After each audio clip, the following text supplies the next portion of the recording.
आगे बढ़ते हैं जनाब। पाकिस्तान में एक जहां अच्छी खबरें आ रही हैं वहां पे कुछ खबरें ऐसी भी आई हैं जिनसे हम कंफ्यूजन में हैं कि वो अच्छी हैं या नहीं। और वो ये है कि जनाब पाकिस्तान ने इस जो कोविड का पूरा पीरियड गुजरा है इस दौरान फल और सब्जियां रिकॉर्ड तादाद में एक्सपोर्ट की हैं।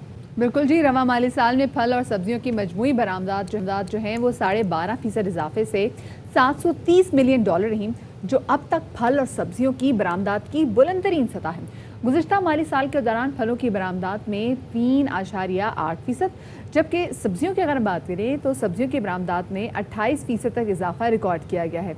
पाकिस्तान ने फ़िज़ाई रास्ते से एक्सपोर्ट मुश्किल होने के सबब ज़मीनी और समुंदर के रास्ते से एक्सपोर्ट की हुकूमत अमली इख्तियार की और अफ़गानिस्तान और ईरान की मंडियों पर तवज्जो दी गई है। और वफाकी हुकूमत ने भी PFA की निशानदेही पर फौरी तौर पर अफ़गानिस्तान और ईरान के साथ एक्सपोर्ट के मसाइल हल किए, जिससे काफ़ी फ़ायदा हुआ है। जी जनाब, और इसी वाले से बात करने के लिए हमारे साथ all Pakistan fruit and vegetable exporter association के सरपरस्त आला जनाब वहीद अहमद साहब।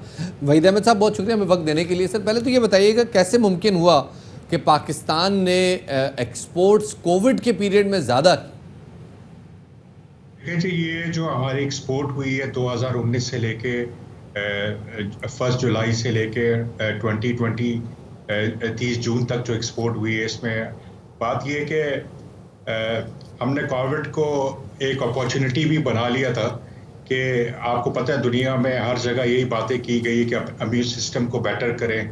तो उससे क्या हुआ है कि ख़ासकर हमारे मैंगो की डिमांड जो है इंक्रीज़ हो गई।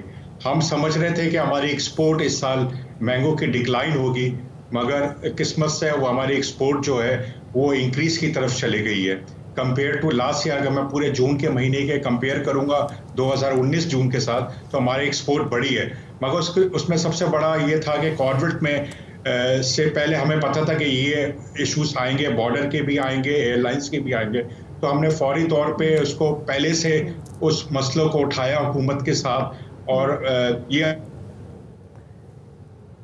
कोशिश करते हैं वहीद साहब से दोबारा रब्ता करें, क्योंकि बात बड़ी क्रूशल है कि जून के महीने में आम के एक्सपोर्ट में रिकॉर्ड इजाफा हुआ है। वो वैसे आम मदिया हमने कोई इस दफ़ा ना ज़्यादा देखा ही नहीं। वो फारसी में कहते हैं रुए गुल सेर ना दीदम के बाहर आखिर शुरू। लेकिन शफात, मैंने मार्केट में इस बार देखा है कि इस बार बहुत ज़बरदस्त बड़े मीठे आम थे। तो मैंने किसी से पूछा भी कि भाई इतने ज़बरदस्त और इतने मीठे आम तो मैंने कभी नहीं खाए। तो मुझे ये जवाब मिला क्योंकि एक्सपोर्ट ज़्यादा नहीं बढ़ी, लेकिन अब जो सूरत हाल देख रहे हैं वो थोड़ी डिफरेंट बताई जा रही है कि जी एक्सपोर्ट बढ़ी है। एक बार फिर से वही साहब में ज्वाइन करेंगे। अच्छा वही साहब, ये बताएं, ये जो एक्सपोर्ट इतनी बड़ी है, इसका किसान को भी फ़ायदा हुआ है? देखें जी, किसान तो हमारी बैकबोन है। ये पूरी सप्लाई चेन को फ़ायदा हुआ है। जब आगे डिमांड इंक्रीज होगी, अच्छी वैल्यू मिलेगी, तो किसान को भी पैसे जाएगा। इसलिए कि ये डिमांड एंड सप्लाई के ऊपर है। फ्रूट का जो बिजनेस होता है डिमांड एंड सप्लाई के ऊपर। अगर आपके पास सप्लाई, जब आगे ऑर्डर्स मिलेंगे, जाहिर बात है किसान को अच्छे पैसे मिलेंगे कि क्वालिटी प्रोडक्ट चाहिए। तो यहाँ सब बेनिफिट करते हैं। बात ये कि इसमें मैं ज़रूर कहूँगा कि हमारी जो इस बार अनियंस की रिकॉर्ड एक्सपोर्ट हुई है, क्योंकि हमारी जो मार्च के बाद हमें बैन कर दिया गया था प्याज में, उससे पहले हमने रिकॉर्ड एक्सपोर्ट की है। क्योंकि इंडिया से एक्सपोर्ट नहीं हो रही थी तो हमें अपॉर्चुनिटी मिली। तो हमने इस बार जो प्याज की वैल्यू रखी थी, रिकॉर्ड वैल्यू थी $550 पर टन। तो एक हमें वो भी अपॉर्चुनिटी मिली और फिर हमने कोविड को अपॉर्चुनिटी बनाया, उसको सही तरह मार्केट किया। हमने एक मार्केटिंग स्ट्रेटेजी की कि हमने कोविड को अपॉर्चुनिटी कैसे बनाना है। तो हमने मिट के पूरी एक मार्केटिंग स्ट्रेटेजी की, जो हमने हर जगह, खासकर मैंगो का सीजन आने वाला था, हमने इसलिए और जो है काफी उसके फायदे थे इम्यून सिस्टम को बेहतर करने के लिए। तो वो एक बड़ा पॉजिटिव साइन रहा।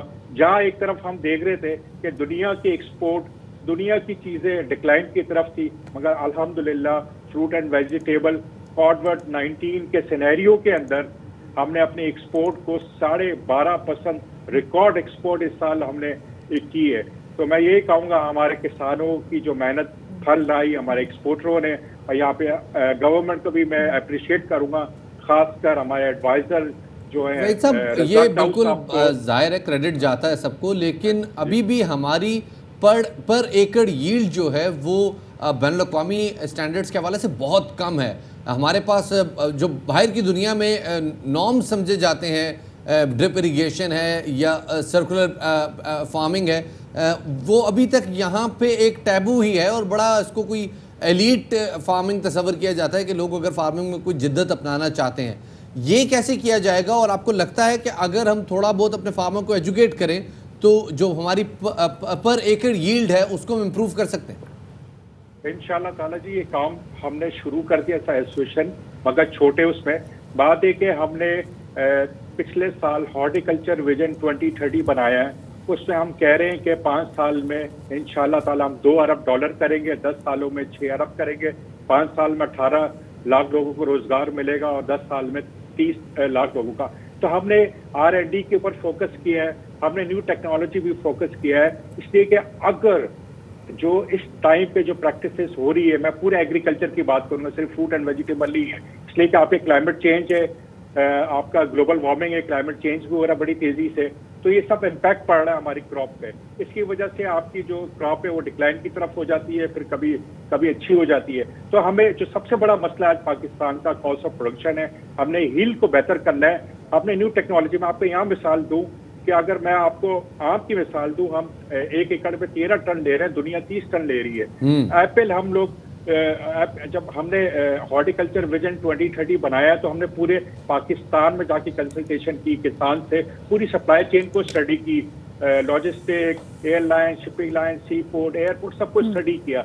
जब हमने देखा बलूचिस्तान में जाके कि हमने पूछा किसानों से 1 एकड़ में सेब के दरख्त कितने हैं, उन्होंने हमें बताया 70 से 150। तो मैं खुद परेशान हो गया कि ये शायद मैंने गलत सुना, फिर रिपीट किया मैंने सवाल, तो उन्होंने फिर यही आंसर दिया। मैंने उनको कहा कि दुनिया 2800 से 3200 दरख्त लगा रहे हैं और हम 150 के ऊपर खड़े हुए हैं। तो मैं ये समझता हूँ बहुत बड़ा फर्क है, बहुत बड़ा फर्क है, और उम्मीद करते हैं कि हमारा फार्मर भी इसको रियलाइज करेगा और गवर्नमेंट भी इसको रियलाइज करेगी। बहुत बहुत शुक्रिया। एक्सपोर्ट बढ़ी ना शफात, एक चीज़ और भी होनी चाहिए, थोड़ा सा रिलीफ मिलना चाहिए लोगों को। तब इतनी महंगी सब्जियां हैं, इतने महंगे फल हैं, आवाम की दस्तरस से बाहर है। अब आप मुझे बताएं ना कि यहाँ पे जो लोग, हाँ शफात, लेकिन अब देखें ना वो जो लोग, लेकिन इस वक्त हमें यहाँ बैठ के देख रहे हैं, वो कह रहे होंगे कि भाई हमने तो ना आम खाया, हमने ना टमाटर खरीदा है, हमने गोश्त में भी टमाटर नहीं डाला, हमने प्याज नहीं डाला, क्योंकि सब चीज़ें इतनी महंगी है। वो कहेंगे हमें इस चीज़ का क्या फ़ायदा हुआ? ये बात तो है बिल्कुल, लेकिन ज़ाहिर है एक्सपोर्टर्स अगर एक्सपोर्ट कर रहे हैं वो उनके, लेकिन गवर्नमेंट को जरूर कुछ करना चाहिए, लेकिन ऑब्वियसली ये